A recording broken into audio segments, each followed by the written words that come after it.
Good morning and welcome back to Morning Markets from True Potential. Paul Durrant, Investment Director.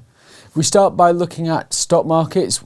Yesterday we saw a strong rebound across global equities, and that's a continuation from Monday, really led by European stocks and more cyclical stocks and smaller companies as well. And that's after what has been a very challenging period for stock markets in September. But for the US market, we've seen them claw back over half of the returns that they saw in terms of losses in September in just 2 days. It just shows you the risks of trying to time markets and the importance of staying investors, because it's very quickly for markets to move in either direction. In terms of what was really the drivers behind the strength of equity markets yesterday, there was no one particular factor. A number of reasons or possible reasons. Firstly, perhaps just oversold conditions following the weakness in September. Secondly, October historically is a very strong month for equity markets. And thirdly, is just we've seen on Monday and on Tuesday some weakness in US economic data, which really the market's taking that perhaps if the economic data is weaker, that the US central bank will not raise interest rates as aggressively and to the same extent than the market was previously forecasting. That's a positive for markets if interest rates don't go up as much as expected. The strength of the labour market over the last 12 months has been a real key theme that we've been discussing with you.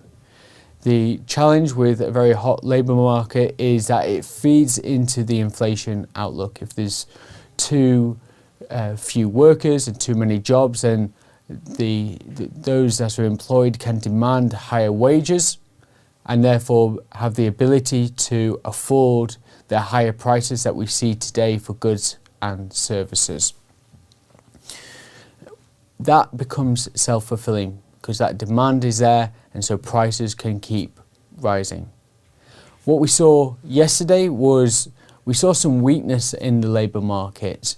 We look at the number of job vacancies. Currently, before yesterday, it was running at for every 2 jobs, there was only 1 worker.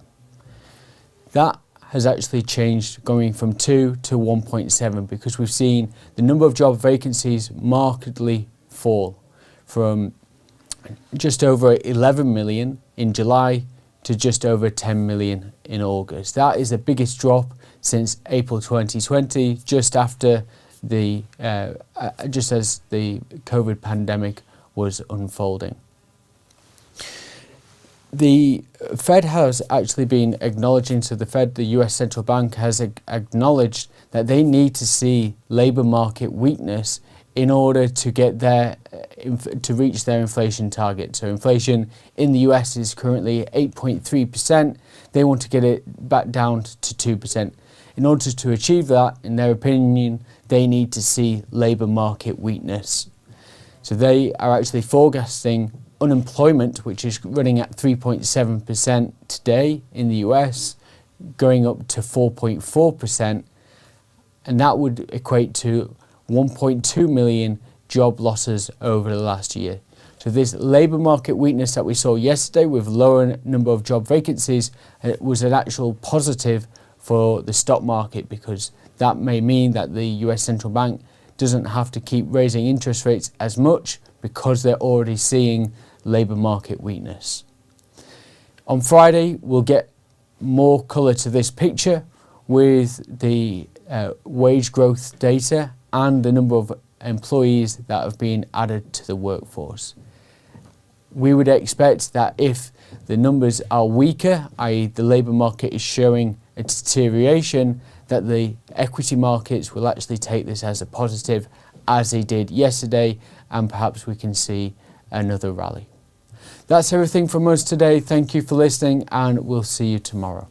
Subscribing to the True Potential YouTube channel is quick and easy.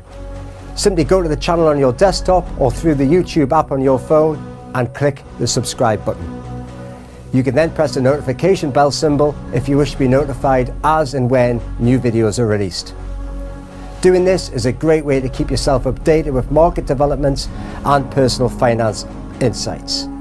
Thank you to everyone who has subscribed, and we look forward to continuing to help you do more with your money.